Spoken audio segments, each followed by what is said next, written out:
नमस्कार नमस्कार, आप सभी को नमस्कार। आइए, आप सभी का स्वागत है हमारे YouTube चैनल ज्ञान गंगा जीके के अंदर।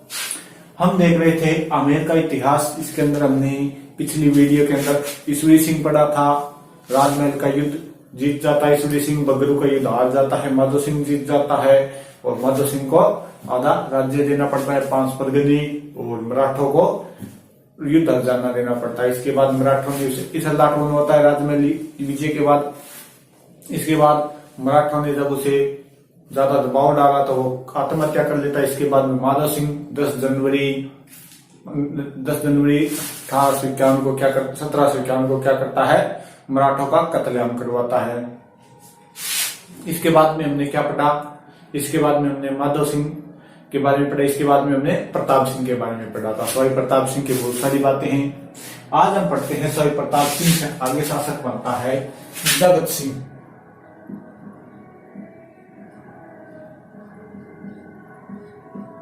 सवाई सभी के आगे लगेगा तो ये हो गया जगत सिंह।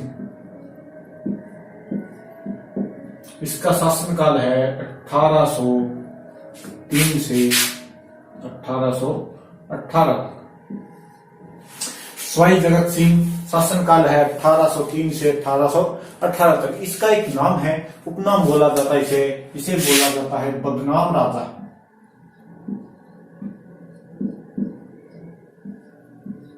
बदनाम राजा। अब बदनाम राजा क्यों बोला जाता है ये आगे देखेंगे। इससे पहले इसके अंदर आता है, एक आता है इसके समय की 3 ही बातें हैं। सवाई जगत सिंह के समय की 3 बातें हैं प्रमुख याद करने वाली। कौन कौन सी बता देता हूं आपको। नंबर 1 पर आता है गिंगोली का युद्ध।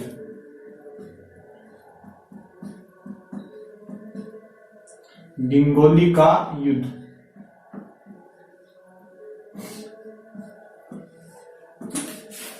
ये हुआ था 1807 ईस्वी के अंदर। गिंगोली का युद्ध किस किस के मध्य हुआ, ये हुआ था। पहले इसके पीछे क्या आपको कहानी सुना देता हूँ, क्या बात थी, क्या क्यों युद्ध हुआ। मेवाड़ के महाराणा थे भीम सिंह। जोधपुर के राजा यानी मारवाड़ के राजा थे भीम सिंह और जयपुर के राजा थे ये जगत सिंह। मेवाड़ के महाराणा भीम सिंह की एक पुत्री थी कृष्णा देवी। उन्होंने उस कृष्णा देवी की सगाई जोधपुर के राजा भीम सिंह के साथ कर दी। कुछ समय बाद जोधपुर के राजा भीम सिंह की क्या होती है, मृत्यु हो जाती है और आगे राजा बनता है जोधपुर का मान सिंह, जिसे सन्यासी राजा भी कहा जाता है। अब मेवाड़ के महाराणा भीम सिंह ने अपनी पुत्री की दोबारा सगाई कर दी जगत सिंह से, यानी आमेर के जगत सिंह से। इस बात पर जोधपुर के मान सिंह ने अटैक कर दिया जगत सिंह के ऊपर, आमेर के जगत सिंह के ऊपर। इन दोनों के मध्य युद्ध हुआ था गिंगोली का युद्ध 1718 ईस्वी में। किस जगह हुआ गिंगोली का युद्ध हुआ, किसके मध्य हुआ, मारवाड़ का था मान सिंह। मारवाड़ का हो गया आपके मान सिंह और जयपुर का हो गया जगत सिंह। इस युद्ध में जगत सिंह की क्या होती है, जीत होती है। लेकिन युद्ध कभी भी निर्णायक बहुत कम बार होते हैं। निर्णायक युद्ध किसी चुनाव का नतीजा नहीं होते युद्ध। इसके बाद में मान सिंह ने घेराबंदी भी डाल दी थी और वापस युद्ध के लिए तैयारी करने लगा। तब अमीर खां पिंडारी और अजीत सिंह के कहने पर मेवाड़ के महाराणा भीम सिंह ने अपनी पुत्री कृष्णा कुमारी को क्या कर दिया, जहर दे दिया या जहर दिलवा दिया। उसी को कहा जाता है कृष्णा कुमारी विवाद, जो आपके मेवाड़ पढ़ाएंगे तो बढ़िया तरीके से और बताएंगे। तो कृष्णा कुमारी की वजह से मारवाड़ के मान सिंह और आमेर के जगत सिंह के मध्य युद्ध हुआ था गिंगोली का युद्ध 1807 ईस्वी में, और इसके अंदर जीत होती है जगत सिंह की। ठीक है, इतनी बात ध्यान रखनी है। इसके बाद में एक नाम आता है रस कपूर का। नंबर 2 बात इसकी, रस कपूर।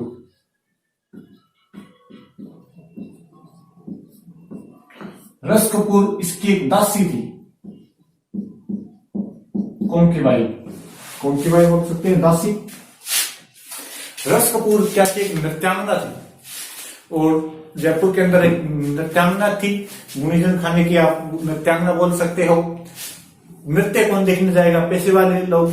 और ज्यादा पैसे किसके पास होते हैं? सबसे ज्यादा राजा के पास। तो एक बार जगत सिंह नृत्य देखने गए, उन्हें नृत्य तो पसंद आया ही आया, साथ में नृत्यांगना भी पसंद आ गई, और वो रस कपूर को ले आए अपने महल के अंदर। रस कपूर को वहां से महल के अंदर ले आए। इधर रस कपूर भी खुश थी कि उसे राजा ले आए, और इधर जगत सिंह भी खुश था कि उसे रस कपूर पसंद थी, और वो रस कपूर को महल के अंदर गए। कुछ दिनों बाद रस कपूर ने कहा कि आप तो मुझसे इतनी मोहब्बत करते हो कि मुझे लाकर महल में रख दिया। जगत सिंह ने क्या क्या चाहिए तुमको? रस कपूर ने कहा कि मैं दरबार में भी जाना चाहती हूँ। तो जगत सिंह बोला बस इतनी सी बात? अगले दिन साइड में कुर्सी और लगवा दी, बोला 2 कुर्सी लगवा दो। साथ में दरबार में जाने लगी। अब रस कपूर ने कहा कि जो लोग दरबार में आते हैं वो आपको तो सजदा करते हैं, नमस्कार करते हैं, मुझे कोई नहीं करता। जगत सिंह ने आदेश दिया कि जो भी आएगा वो मुझे सजदा करेगा, साथ में रस कपूर को भी करेगा। अब यहां पर आकर दिक्कत हो गई कि जो सेठ साहूकार या पैसे वाले लोग कल तक रस कपूर का नृत्य देखने जाते थे, और वहां पर नृत्य देखते थे रस कपूर का, वहां पर वो पैसे की लगा दो ढेरी वाला माहौल भी बनाते थे, उन्हें अब रस कपूर को क्या है कि नमस्ते करना पड़ता, सजदा करना पड़ता, उनके सामने झुकना पड़ता। कहते हैं कि इसके बाद में रस कपूर ने जगत सिंह से कहकर हाथी की सवारी के साथ बैठने लगी थी, और थोड़ा राजनीति में ज्यादा इंटरफेयर करने लगी थी। राजनीति में हस्तक्षेप बढ़ गया था रस कपूर का। जब दिंगोली के युद्ध में जाता है ये जगत सिंह, तो पीछे से सामंतों ने क्या किया, रस कपूर को पकड़ा और उसे नाहरगढ़ के किले में बंद कर दिया। कहां बंद कर दिया इसको? नाहरगढ़ के किले में। नाहरगढ़ के किले में इसे बंद कर दिया। आने के बाद जगत सिंह ने पूछा कहाँ है मेरी रस, कहाँ है? सामंतों ने कहा उसे तो हम नाहरगढ़ के किले में बंद कराए, अगर तूने ज्यादा 3-2 पास की तो तुझे भी वहां पर बंद कर देंगे। इसने कहा चलो कोई बात नहीं, वो नहीं तो किसी और को देखेंगे और दूसरी आएगी अपने लिए। लोग कहते हैं कि जब जगत सिंह की मृत्यु हुई थी तब रस कपूर को इस बात का पता चला, और उसके बाद में वो नाहरगढ़ से भागकर कहाँ आ गई? जहां जगत सिंह की अर्थी थी, जगत सिंह की चिता थी, और जगत सिंह की चिता पर उसके साथ सती हो गई थी। ये बात कहते हैं, कितनी झूठी है कितनी सच्ची है पता नहीं, लेकिन कहते हैं।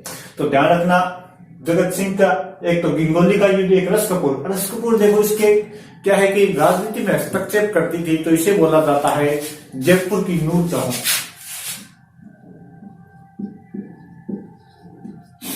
जयपुर की नूरजहां। अब जयपुर की नूरजहां बोलते ही आपको ध्यान रखना चाहिए, नूरजहां जहांगीर की बेगम थी, और वो थोड़ा ज्यादा हस्तक्षेप करती थी। तो उससे एक उपमा और की जाती है कि जोधपुर में अपने राजा, वो इससे पहले पढ़ा था ना, प्रताप सिंह के समकालीन थे विजय सिंह, जो तुंगा की युद्ध में सहायता करने के लिए आते हैं। उनकी एक गर्लफ्रेंड थी, उनकी एक दासी थी गुलाब राय, और गुलाब राय भी क्या है कि जोधपुर के शासनकाल में अपना हस्तक्षेप करती थी। उसे बोला जाता है जोधपुर की नूरजहां। गुलाब राय को और रस कपूर को बोला जाता है जयपुर की नूरजहां। और नूरजहां कौन थी? जहांगीर की बेगम थी, जो राजनीति में ज्यादा हस्तक्षेप करती थी। तीसरी बात है इसकी मृत्यु बता दें कपूर की। इसके बाद में तीसरी बात है इसकी अंग्रेजों से संधि। पहला गिंगोली का युद्ध, दूसरी रस कपूर ध्यान रखना, और तीसरा अंग्रेजों से संधि ध्यान रखना।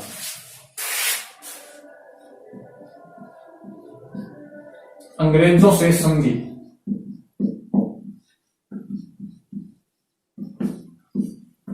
जगत सिंह ने, आमेर के राजा जगत सिंह ने क्या की थी? अंग्रेजों से संधि कब की थी? 15 अप्रैल 1818।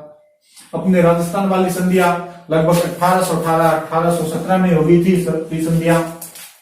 तो ध्यान रखना, अंग्रेजों के साथ जगत सिंह ने संधि कब की? 15 अप्रैल 1818 के अंदर।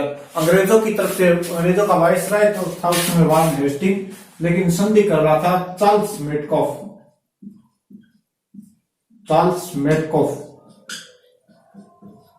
और इधर हो गया अपना जगत सिंह,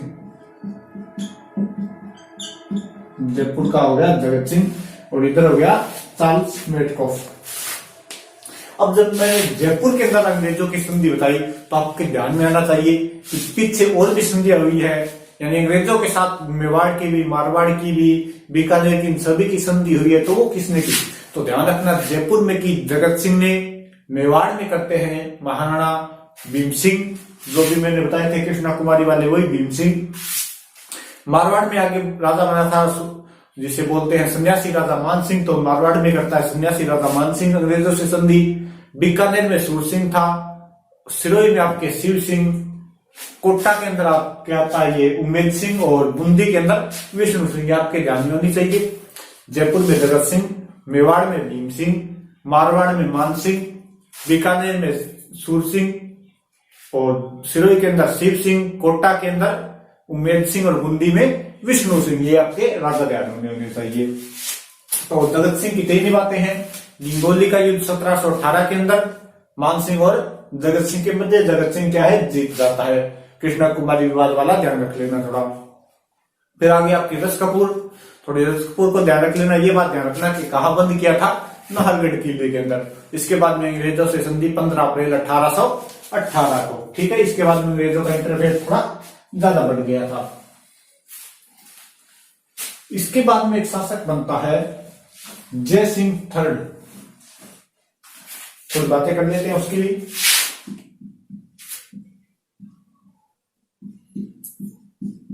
जय सिंह थर्ड, जय सिंह फर्स्ट हो गया मिर्जा राजा जय सिंह, जय सिंह सेकंड हो गया सवाई जय सिंह, और ये हो गया जय सिंह थर्ड। 1818 से 1836 तक शासक बनता है। इसकी कोई खास बात नहीं, कोई ज्यादा नाम वगैरह भी नहीं है, 35 तक बनता है, 36 तक तो कोई नाम भी नहीं आता। लेकिन थोड़ी सी बात ध्यान रखना, इसका क्या हुआ था, मर्डर हुआ था, इसकी हत्या हुई थी, और इस हत्या में हाथ माना जाता है वही महल की रहने वाली रूपा बडान का।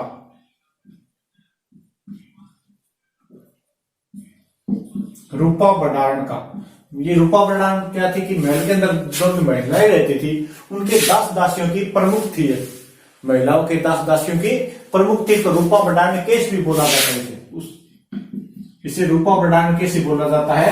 जय सिंह थर्ड के मर्डर को क्या बोला जाता है, रूपा बडान केस। तो अंग्रेजों ने इसकी जांच के लिए 2 अधिकारी भेजे थे। अंग्रेजों ने इसकी जांच के लिए 2 अधिकारी भेजे थे, एक था ओलविज और एक था आपके ब्लैक। नाम ब्लैक है, बाकी वैसे गोरा ही था। अंग्रेजों के जो अधिकारी थे जांच के लिए आए थे कि राजा की हत्या कैसे हुई, और जनता में थोड़ा आक्रोश था, और कुछ हद तक खबरें ये भी फैल रही थी कि अंग्रेजों ने ही जय सिंह थर्ड की क्या करवाई है, हत्या करवाई है। तो जनता के आक्रोश के कारण जनता ने इन दोनों पर अटैक कर दिया। ऑलवेज तो वहां से भाग गया, लेकिन ब्लैक को जनता ने सल्टा दिया, समाप्त कर दिया या मार दिया, ठीक है। तो थोड़ा ध्यान रख देना। कोई पूछ सकता है कि रूपा बडान केस किससे संबंधित है, या ऑलवेज और ब्लैक कहां पर मारा गया, किस संबंधित मारा गया, तो ये थोड़ा ध्यान कर लेना, बाकी कोई खास बात नहीं। इसके बाद में एक राजा आता है राम सिंह सेकंड। राम सिंह फर्स्ट मिर्जा राजा जय सिंह का पुत्र था, जिसे औरंगजेब ने कंधार अभियान पर भेज दिया था, वापस आने ही नहीं दिया था। इसके बाद में एक राजा आता है राम सिंह सेकंड।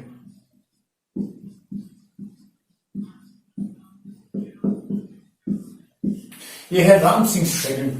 इसका शासनकाल भी काफी है, 1835 से 1880 तक, लगभग 45 सालों तक राज किया इसने, 45 वर्षों तक राज किया है। काफी लंबा शासनकाल इसलिए है क्योंकि जय सिंह थर्ड की मृत्यु के बाद ये लगभग 7-8 साल का था, तभी इसको राजा बना दिया गया, तभी इसको शासक बना दिया गया। तो बाल अवस्था में शासक बन गया, तो थोड़ा लंबा शासनकाल है। अब बच्चा था ये, तो इसके संरक्षण के लिए तो कोई चाहिए। पहले तो क्या है कि परिवार के लोग ही, जैसे कोई राजमाता हो गई या कोई सामंत हो गए, प्रधानमंत्री हो गए, वही राजकाज चला लिया करते थे। लेकिन अब अंग्रेजों से संधि होगी, तो अंग्रेजों ने कहा कि हमारी जिम्मेदारी बनती है आपके राज्य को चलाने की। तो इसका संरक्षक बनाया था जॉन लुडलो को। संरक्षक था इसका जॉन लुडलो।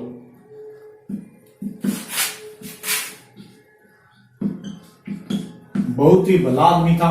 जयपुर की जनता तो इसे प्यार से लाडू जी भी कहा करती थी, माहौल लाडू जी थे।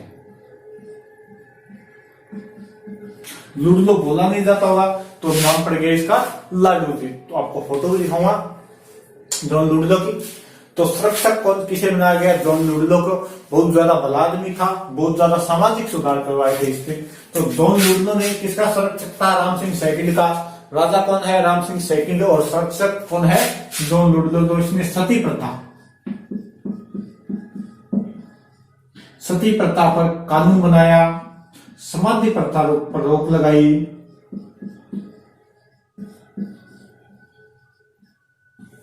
समाधि प्रथा पर रोक लगाई, सती प्रथा पर इसने रोक लगाई। इसके अलावा इसने बहुत काम किए, मानव व्यापार पर रोक लगाई,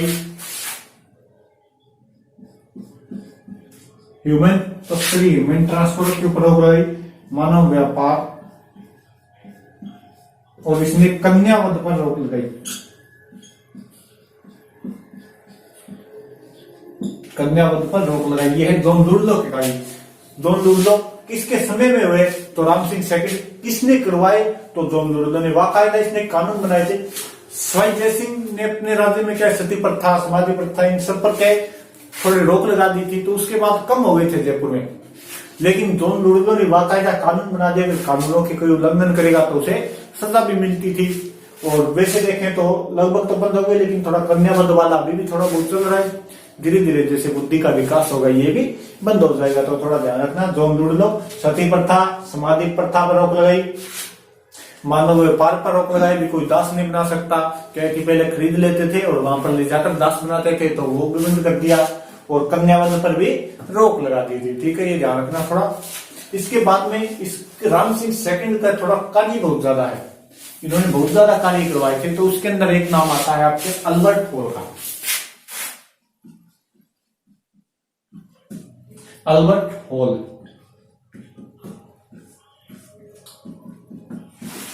अल्बर्ट हॉल का निर्माण करवाया था राम सिंह सेकंड ने। इसका निर्माण शुरू किया था। वैसे देखें एक म्यूजियम है, 1876 में। 1876 में इसकी नींव रखी थी प्रिंस अल्बर्ट ने। जयपुर के अंदर प्रिंस अल्बर्ट ने इसकी नींव रखी थी। प्रिंस अल्बर्ट ने इसकी नींव रखी, तो इसका नाम पड़ गया अल्बर्ट हॉल। कब रखी? 1876 में। कहा? जयपुर के अंदर। वैसे म्यूजियम है, और इसका कार्य पूरा हुआ था माधव सिंह के समय। पूर्ण हुआ था माधव सिंह सेकंड। इसके बाद में बनेंगे माधव सिंह सेकंड 1887 के अंदर। 1887 में इसका कार्य पूर्ण हुआ था। तो इसका उद्घाटन किया था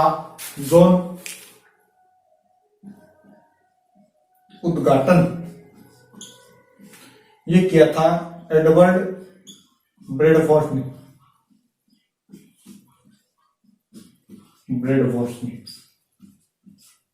एडवर्ड ब्रेडफोर्ड ने इसका उद्घाटन किया था। अल्बर्ट हॉल किसने बनवाया? राम सिंह सेकंड ने। नींव कब रखी गई? 1876 में। किसने रखी? प्रिंस अल्बर्ट ने।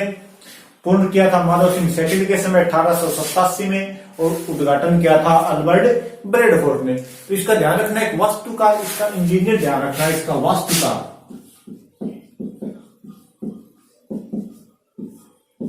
वास्तुकार था इसका स्टीवन जैकब।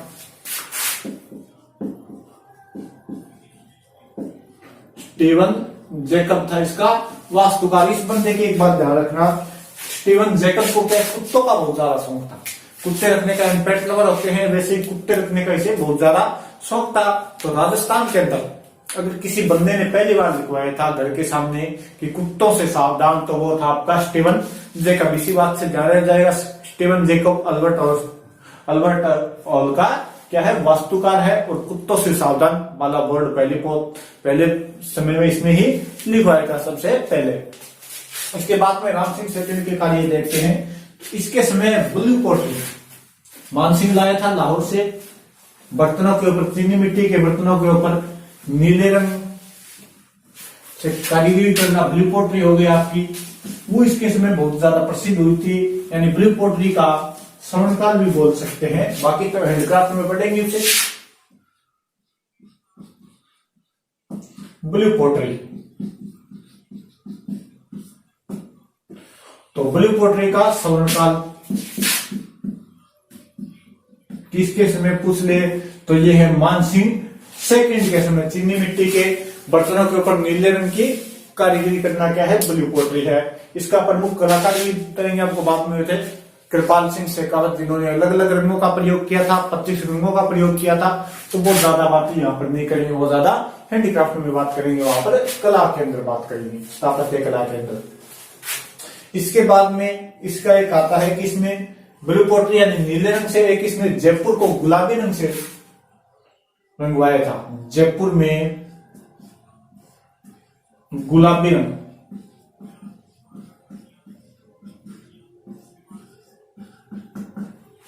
एडवर्ड पंचम के, एक बार एडवर्ड पंचम क्या आए थे, जयपुर आए थे, उस समय इन्होंने गुलाबी रंग से रंगवाया था। एडवर्ड पंचम, एडवर्ड पंचम के जयपुर आगमन पर राम सिंह सेकंड ने जयपुर को गुलाबी रंग से रंगवाया था। वास्तव में वो रंग गुलाबी नहीं है, आपको बता देता हूं, वो रंग है गेरुआ। कहीं एग्जाम में आए कि जयपुर को राम सिंह सेकंड ने कौन से रंग से रंगवाया, आपके फटाक से दिमाग में गुलाबी रंग या पिंक सिटी, लेकिन ऑप्शन में हो लाल, हरा, काला या गेरुआ, तब आप मुझे गालियां निकालो कि मंगते ने इधर उधर की सभी बातें बताई, लेकिन ये नहीं बताया कि गेरुए रंग या गुलाबी रंग को गेरुआ रंग भी बोलते हैं। यानी वो गुलाबी रंग नहीं है, वो थोड़ा हल्का गेरुआ या हल्का गुलाबी है, लाइट पिंक है, तो उसे बोला जाता है एग्जैक्टली गेरुआ रंग। वो रंग हो गया गेरुआ रंग। और अगर आप पुरानी कोई बिल्डिंग देखोगे या पुरानी कोई सरकारी बिल्डिंग देखोगे तो लगभग उसमें गेरुआ रंग आपको मिलता है। तो जयपुर को रंगवाया था गेरुआ रंग या गुलाबी रंग से। Pink city,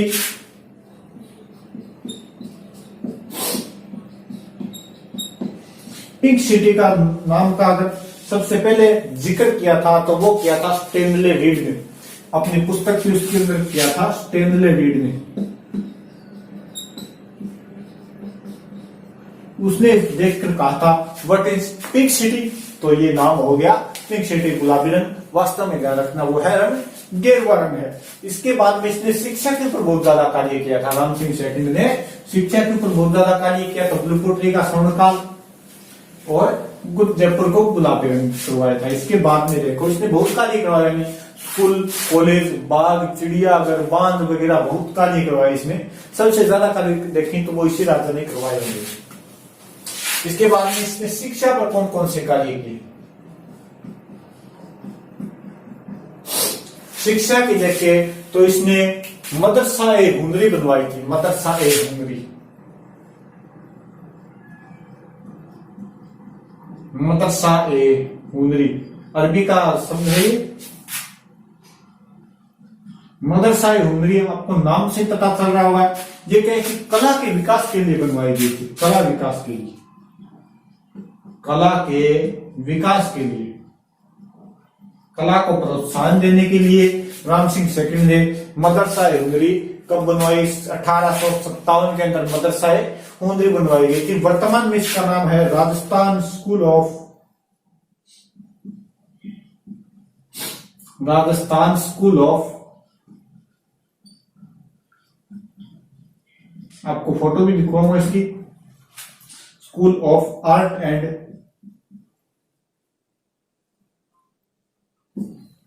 craft. सबसे पहले इसका नाम था मदरसा ए हुनरी, इसके बाद में इसका नाम रखा गया था Maharaja school of art and craft, और वर्तमान में इसका नाम है लगभग 1980 के आसपास रखा गया था Rajasthan school of art and craft. तो ध्यान रखना अगर एग्जाम में आ जाए Rajasthan school of art and craft किस राजा ने बनवाया, तो वो राम सिंह सेकंड था। पुराना नाम क्या था, तो मदरसा ए हुनरी। किसके लिए है, तो ये कला के विकास के लिए, कला को संरक्षण दिया गया है। इसके बाद में इन्होंने बनवाया था कन्या महाविद्यालय, कन्या विद्यालय, कन्या विद्यालय बनवाया था 1866 में। देख लो उस समय ये कन्याओं के शिक्षा की बात कर रहा है, यानी अलग लड़कियों के शिक्षा की बात कर रहा है। और किसकी देखरेख में बनवाया था, तो एक बंगाली थे कांति चंद मुखर्जी, कांति चंद्र मुखर्जी। कांति चंद्र मुखर्जी की देखरेख में क्या बनवाया? कन्या विद्यालय बनवाता है, लड़कियों के लिए स्कूल बनवाता है। कब बनवाता है? 1866 में। शिक्षा के लिए इसने मदरसा उमरी और कन्या विद्यालय कहते प्रारंभ के अंदर, उसके अंदर सिर्फ 3 ही विद्यार्थी आते, 3 ही लड़कियां आई थी कन्या विद्यालय के अंदर। लेकिन राम सिंह ने उसे भी यानी लगातार कंटिन्यू रखा था कि चाहे 3 भी है चाहे 1 भी है, लेकिन पढ़ने के लिए जब तक आएंगे तब तक क्या है, विद्यालय शुरू रहेगा। तो ध्यान रखना, इसके किसके नेतृत्व में किया था? तो कांति चंद्र मुखर्जी के, बंगाली थे। इन्होंने एक कॉलेज बनवाया था उस समय, महाराजा कॉलेज। ये मिटवा देता हूं एक बार में।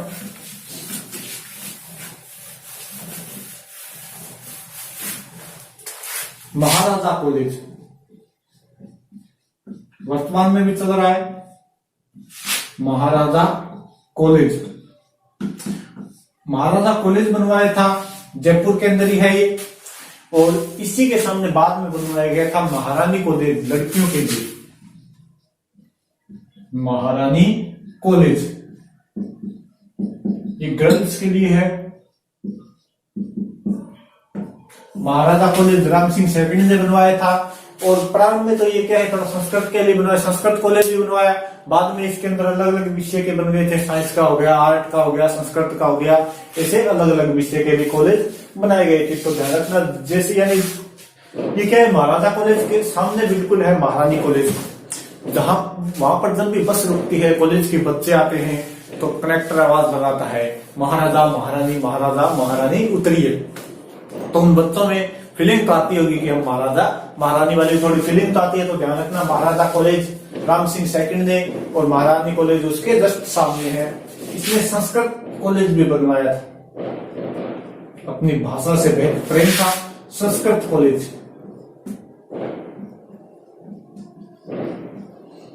कब बनवाया? 1855 में बनवाया था, शायद थोड़ा देखिएगा, लेकिन बनवाया था संस्कृत कॉलेज। एक मैंने कहा था इसमें बाग बनवाया था, तो रामनिवास बाग,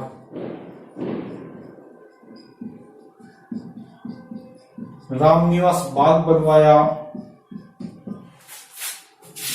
अल्बर्ट हॉल के सामने रामनिवास बाग, थोड़ा देख लेना। रामनिवास बाग में आपको फोटो भी दिखा दूं इसकी, रामनिवास बाग की। और एक इसने बनवाया था रामगढ़ बांध, जैसे जमुआ रामगढ़ में है, रामगढ़ बांध बनवाया था। जयपुर में मेयो अस्पताल बनवाया था,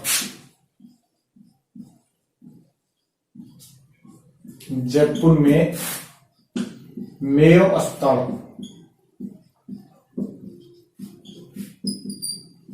जयपुर के अंदर मेयो अस्पताल बनवाया, रामगढ़ बांध बनवाया, बता दिया। और एक इसने राजस्थान में प्रथम चिड़ियाघर बनवाया था, राजस्थान में प्रथम चिड़ियाघर भी इसी ने बनवाया था।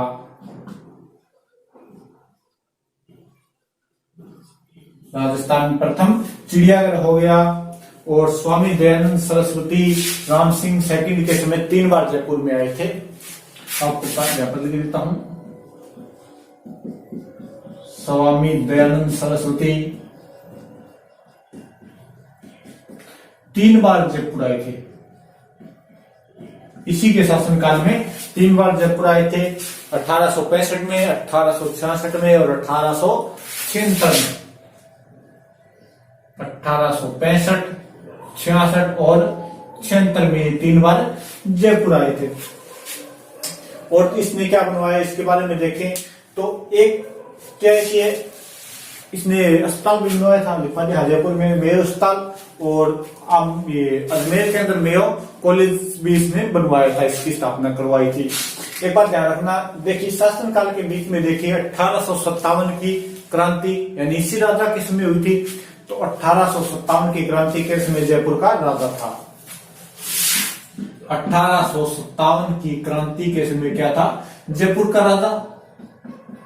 तो वहां पर इसकी भूमिका रहती है, वो 1857 की क्रांति अलग से पढ़ेंगे, वहां पर पढ़ेंगे। लेकिन आपको एक बात बता देता हूं, इसने अंग्रेजों का सहयोग किया था, तो अंग्रेजों ने इसे उपाधि दी थी सितारे हिंद की।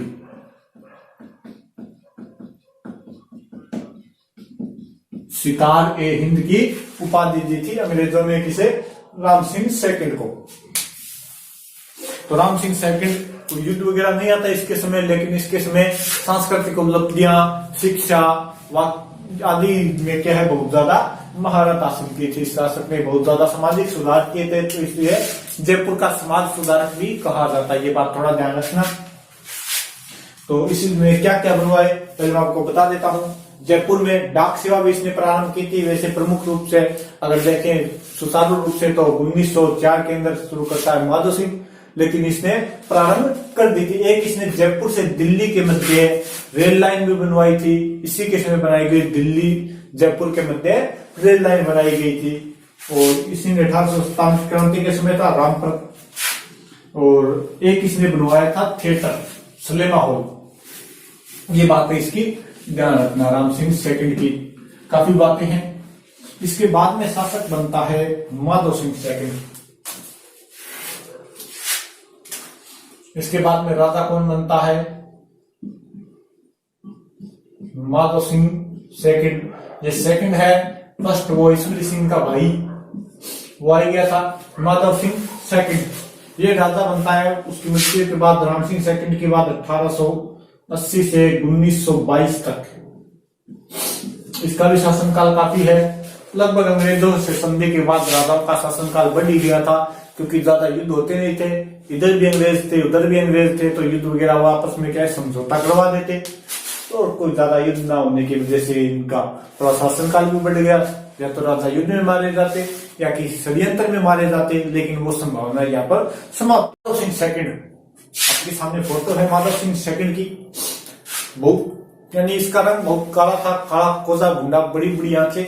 अगर किसी टावर को दिखा दी जाए तो टावर भी डरकर रोने लगता है। ऐसा था बहुत भयंकर बड़ा शरीर। तो इसे बोला जाता है बब्बर शेर। और इसे न बोला जाए तो किससे बोला जाएगा, बब्बर शेर। यानी बब्बर शेर के अगर कहीं पूछ रहे आपको किसे बोला जाता है, तो वो है माधव सिंह सेकंड को। इसका सबसे बड़ा चौका भी इसी का था। वो आपको वस्त्र पढ़ाएंगे तो वहां पर बात करेंगे, ध्यान रखना। तो इसके समय इसने बनवाए थे चंद्र महल। चंद्र महल में मुबारक महल, चंद्र महल या सिटी पैलेस, नाम सुना होगा आपने सिटी पैलेस या चंद्र महल। उसके अंदर इसने बनवाया था मुबारक महल।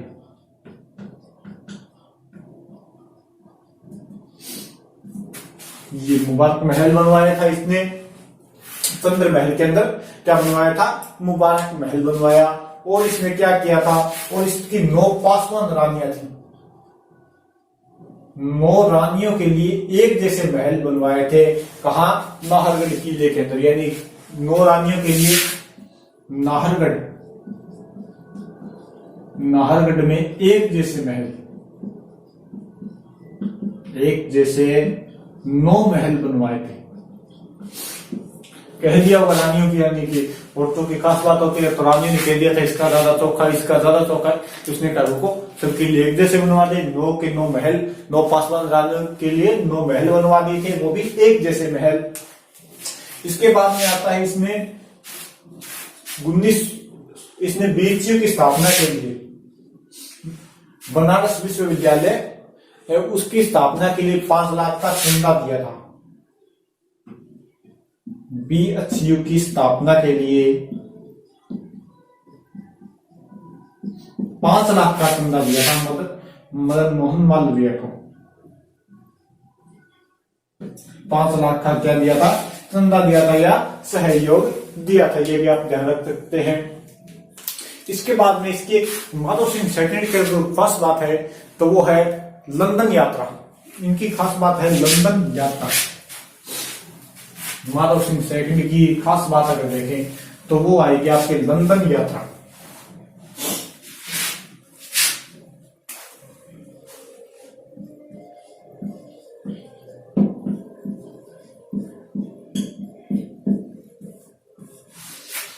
क्या कि एडवर्ड सप्तम का राज्यारोहण था। एडवर्ड सप्तम के राज्यारोहण के समय सभी राजाओं को, यानी सब देखे महाद्वीपों पर अंग्रेजों का शासन था, तो सभी राजाओं महाराजाओं को इनविटेशन कार्ड भेजा गया कि एडवर्ड सप्तम के राज्यारोहण समारोह में पधारे और अनुग्रहित करे, ये लिखा हो। इसके बाद में सभी राजाओं के पास इनविटेशन कार्ड आ गया, तो माधव सिंह सेकंड के पास भी आ गया। अब पहले क्या कहते थे कि अगर किसी ने समुद्र पार किया तो उसका धर्म भ्रष्ट हो जाएगा और उससे देवी देवता नाराज हो जाएंगे। ये माने जाते थे कि अगर समुद्र पार कर लिया तो क्या है, धर्म भ्रष्ट हो जाएगा। तो माधव सिंह सेकंड ने कहा कि वहां पर जाएंगे लंदन के अंदर, क्या है कि उन्हीं का खाना, वो कभी गाय खाते हैं कभी मांस खाते, उनको तो क्या पेट भरना है, चाहे गाय काटो चाहे मुर्गा, तो वहां पर जाएंगे तो अपना धर्म भ्रष्ट हो जाएगा। फिर किसी ने कहा कि क्यों ना यहीं से सामान ले जाए, तो माधव सिंह सेकंड ने एक अलग जहाज किराए पर दिया। जहाज का नाम था ओलंपिया।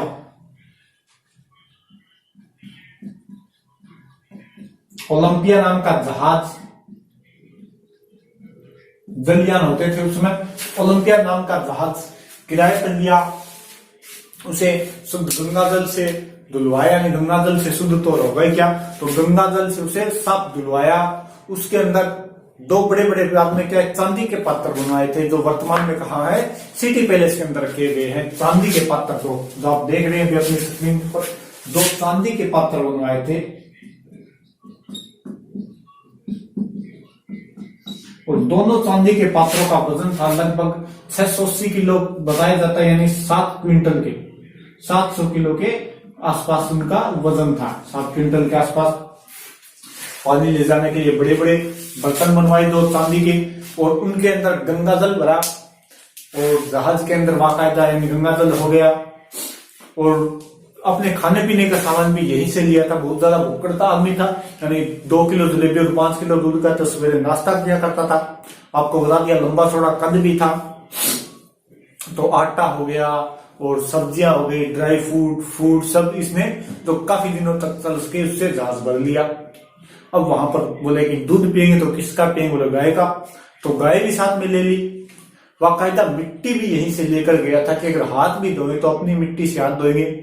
गाय ले ली, मिट्टी ले ली। बोले पूजा किसकी करेंगे, बोले गोविंद देव जी, तो गोविंद देव जी की मूर्ति भी इसने साथ ले ली।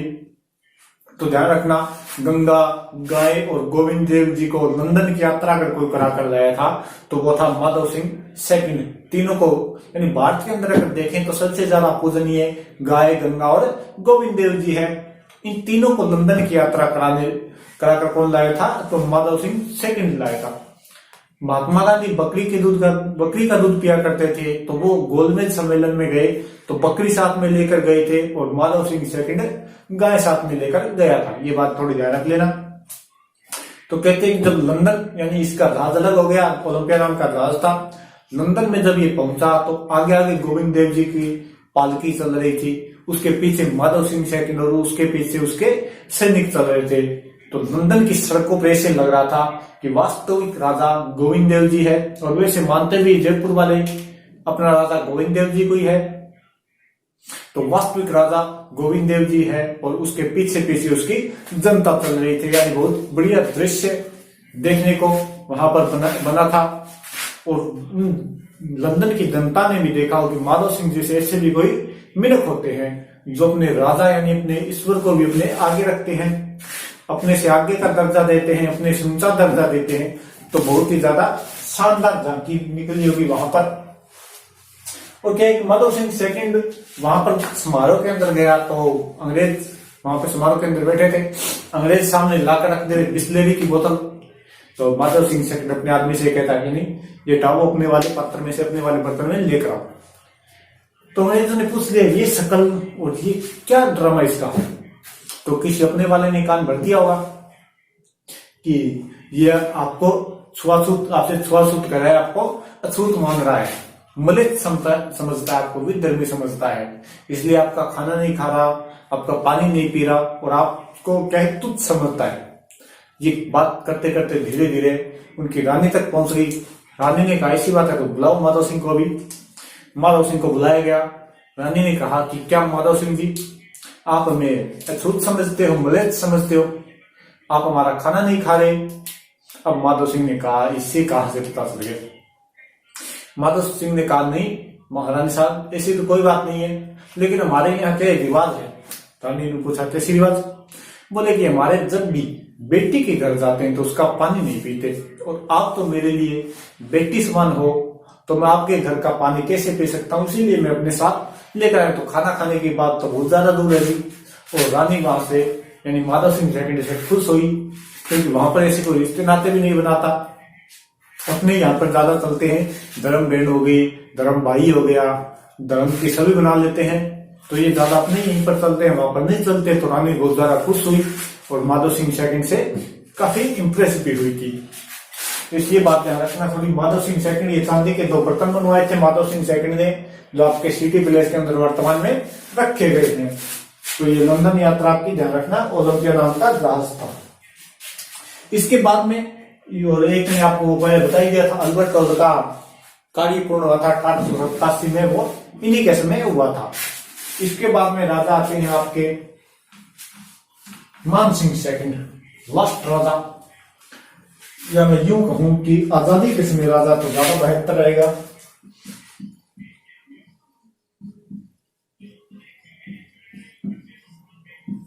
मान सिंह सेकंड राजा बनते हैं 1922 के अंदर, और कब तक रहते हैं 47 तक, यानी जब तक आजाद हुआ देश तब तक रहते हैं। उसके बाद में भी रहते हैं, वैसे बाद में पोलो टीम के कैप्टन बने थे, आपको बताऊंगा मैं बाद में। मान सिंह सेकंड जयपुर के अंतिम राजा, या ऐसे कह सकते हैं कि आजादी के समय राजा।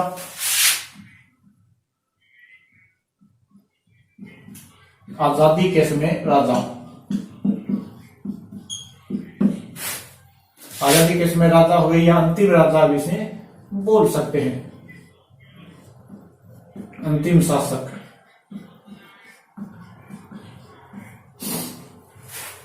इनकी एक बात ध्यान रखना, ये राज प्रमुख थे, फर्स्ट एंड लास्ट राज प्रमुख थे। राजस्थान का एक में पढ़ेंगे, उसमें और ज्यादा देखेंगे इनके बारे में। तो ये थे राज प्रमुख, राजस्थान के राज प्रमुख, वो भी फर्स्ट एंड लास्ट, प्रथम व अंतिम। 1 नवंबर 1956 को जब राज प्रमुख का पद समाप्त कर दिया गया था, राज्यपाल का प्रमुख प्रारंभ कर दिया था, गुरुमुख निहाल सिंह को राजस्थान का प्रमुख राज्यपाल बनाया गया था। उसके बाद इनको क्या है, ये पद से निष्कासित कर दिया गया था। तब तक रहे थे, पहली और अंतिम यही थे। और एक इनकी बात ध्यान रखना, ये पोलो के बहुत बड़े प्लेयर थे, पोलो के शानदार खिलाड़ी बोल सकते हैं इनको, पोलो के शानदार खिलाड़ी थे। पोलो का घर बोला जाता है जोधपुर को, और पोलो के शानदार खिलाड़ी थे मान सिंह सेकंड जयपुर वाले, आने वाले। बाद में पोलो टीम का कैप्टन बनाया गया था, वर्ल्ड कप भी जितवा कर लाए थे ये पोलो के अंदर। और 1970 में क्या होती है, इनकी मृत्यु हो जाती है। लंदन के अंदर पोलो खेलते समय 1970 में इनकी क्या हो जाती है, मृत्यु हो जाती है। वो भी लंदन के अंदर क्या खेल रहे थे, पोलो। पोलो आप सभी को पता है घोड़े पर खेला जाता है। एक खास बात और है इनकी एक रानी थी गायत्री देवी, तीसरी रानी थी इनकी गायत्री देवी।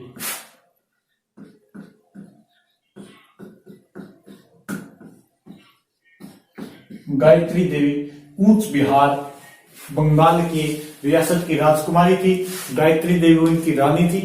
उससे पहले 3 रानियां थी। जब इनका विवाह हुआ था तो मान सिंह 40 साल के थे और ये थी लगभग 18-20 साल की, मान लो।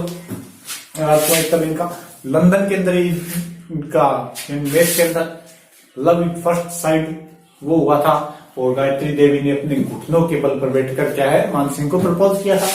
और कूच बिहार बंगाल की राजकुमारी थी। एक बात ध्यान रखना, गायत्री देवी राजस्थान की प्रथम, बेहद ज्यादा सुंदर थी ये, तो इनकी उस समय की जस्ट टॉप 10 सुंदर महिलाओं के अंदर भी इसका नाम आया था गायत्री देवी का। और ये बनी थी राजस्थान की प्रथम लोकसभा सांसद, राजस्थान की प्रथम महिला लोकसभा सांसद।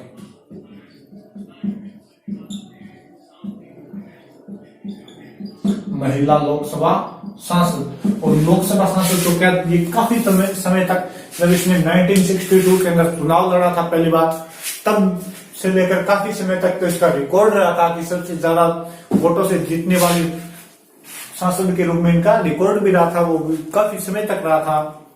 और 2009 के अंदर क्या होती है, इनकी मृत्यु हो जाती है। इन्होंने एक आत्मकथा लिखी थी, इनकी एक आत्मकथा भी है, आपको बता देता हूं। इनकी बुक लिखी थी आत्मकथा।